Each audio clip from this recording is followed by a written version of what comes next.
What's going on, Big Blue Nation? Your boy, Big Blue Steph, back at you with another video. This one from another episode of Giant Thoughts. And yeah, we can go ahead and address the elephant in the room. But before we do that, do me a favor. If you're new to the channel, go ahead and subscribe, like it. If you're returning, thank you for coming back. Share it out to people you know, Giants fans, Eagles fans, Cowboy fan, NFL fan, it don't matter. Just trying to grow and share my thoughts with you guys, and let it be a little coping session with us. But yeah, appreciate y'all. But back to the elephant in the room, this whole Wink Martindale saga. Now, yeah, I mean, it sucks that it looks like, and pretty much is, that Wink ain't coming back. We were doing some good things with this defense. You've seen spurts where we're like lights out, but at the end of the day, we ain't in the playoffs. We are trying to figure out how we're going to move forward. And there's definitely parts of this defense, regardless of injuries and production and, what we see with the eye test, that, it ain't like we had the Ravens 2000 defense where we just couldn't move the ball on them, couldn't score on them. We got exposed a couple times. And part of that is Wink's game planning.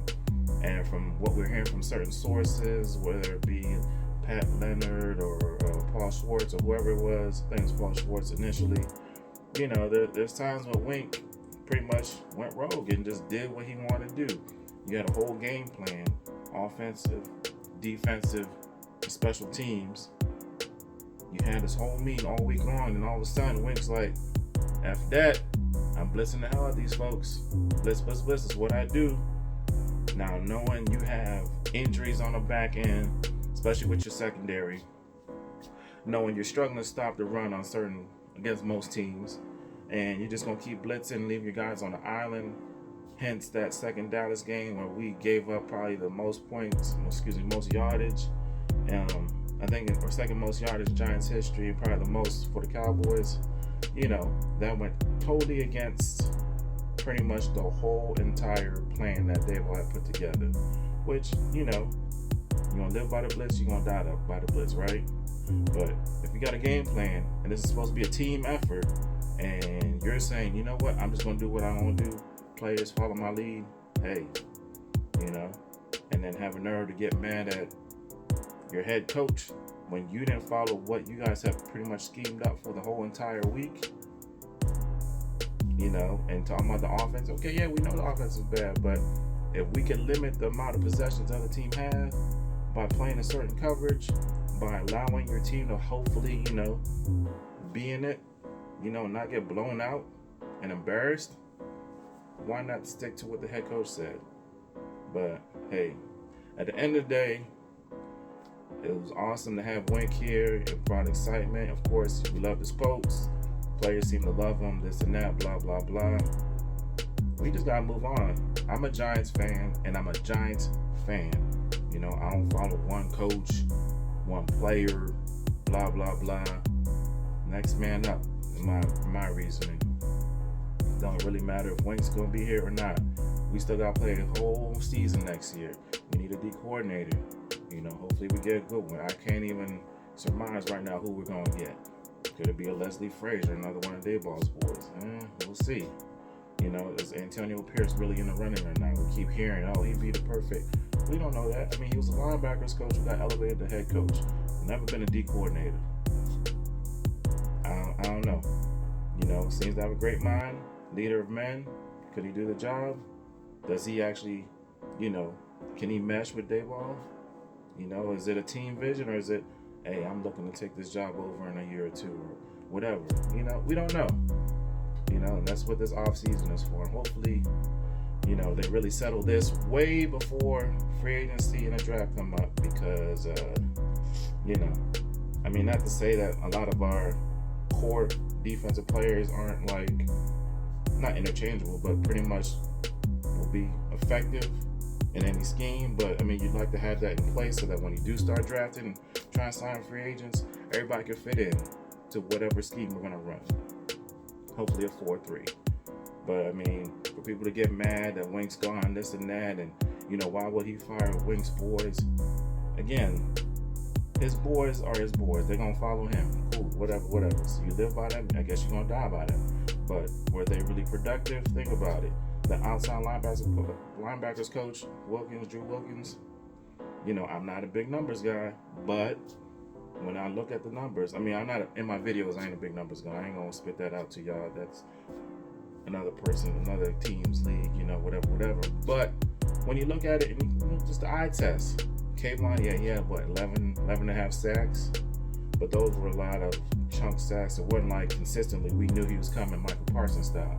No, it's like, think about it, last 4 to 5 games, how often did you call Kayvon's name? If you were calling it, it was like, where is Kayvon? It wasn't like, oh, Kayvon did this, Kayvon did that. That's part of the coaching at the position, learning how to fight off these blocks, how to get to the quarterback, diversify, how you actually rush your passer, but, Ojulari, where was he an entire season? He came back like mid-season. Did he even have one sack? He might have one sack. Outside of that, where was he? He was like technically our best pass rusher from the last year or two. He just was always injured. I expected double digits from this dude. Is he not fully healthy? Who knows? Anyway, that just says this coach is not coaching him up right. Are you going to be mad about that he's gone? Come on, Wink. You going to be mad that this dude is not producing? Or he's not helping your talent grow and get better game by game? Because we didn't see it. Are you using your talent appropriately? We don't know. It didn't seem like it. Of course, the defense kept us in a lot of games this season. But at the end of the day, there's a lot of games where you're like, yo, what are we doing? Why are we covering? Why are these receivers getting wide open? Blah, blah, blah. But anyway, that was one of my big giant thoughts. I probably can go on for more, but that was a big one. It's like, don't trip off this Wink stuff. Our main issue now is, and it's not even our issue, it's how the Giants brass is going to handle it. You're going to end up firing him, give him his little $3 million and let him go. Possibly he come back as D coordinator of Philly. That would be a pain in the butt. But hey, it's Philly. We're going to hate them anyway. Whatever. Like we saw, keep calling him Dink. Wink's scheme is beatable. A lot of teams have beat it. So it's not like, oh my God, he goes to Philly. It would suck to have to see him twice a year. But hey, looks like we're on the up and up. We're able to beat Philly when they actually had something to play for. And, we didn't technically have everything we was trying to do. But hey, let them go. Let them go. At some point, we got to let go of this pride. And as a Giants fan, I just know there's going to be brighter days someday. Last year gave us a little bit of hope. Took a couple steps back, but actually kind of brought stuff to light. And hopefully this is what's going to help, Get a new DC who's on, the whole team aspect of the game, and will mesh well with Dayball. Get a new O-line coach finally. Thank you. Special teams coach, and just kind of just build, man. We need to build. We need sustainable building. Not, okay, yep, we're going to interchange this, interchange that. Nah. This is not what the Giants are about. This is not what I grew up knowing. It sucks that, again, we're sitting home watching all these other teams in and we're not in, but hey, it is what it is. But at this point, F Wink, thank you for your service. Thank you for bringing the excitement. But hey, once a Giant, always a Giant. But right now, we ain't worrying about you. On to the next one. Anyway, holla guys. I'll have probably another Giants thought later this week maybe. But this Wink video took up more of my thoughts than I thought it would. Anyway, thank you for sharing, liking, subscribing again. And I'll catch you on the next one. Peace.